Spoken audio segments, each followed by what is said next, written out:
Hello everyone, this is your Weather on the Fly tropical update for Monday, August 12, 2024. Ernesto approaching the Leeward Islands. At 11 p.m. Atlantic Standard Time, the center of Tropical Storm Ernesto was located near latitude 16.0 north, longitude 59.6 west. Ernesto is moving toward the west near 25 miles per hour. Maximum sustained winds are near 40 miles per hour. Minimum central pressure is 1,009 millibars. Tropical storm force winds extend outward up to 80 miles from the center.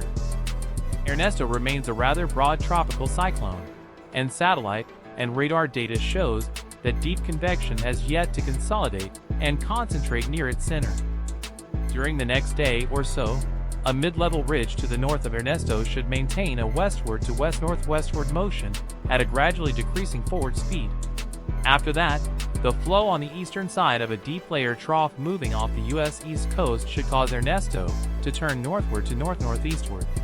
Later in the forecast period, the first trough that steers the system northward from the Greater Antilles leaves Ernesto behind, and the tropical cyclone may have to wait for a second trough to steer it farther into the mid-latitudes. Assuming that deep convection will increase near the center of Ernesto, the high-level outflow and otherwise conducive oceanic and atmospheric environment favors strengthening during the next few days. Be sure to share, like and subscribe for the latest National Hurricane Center updates.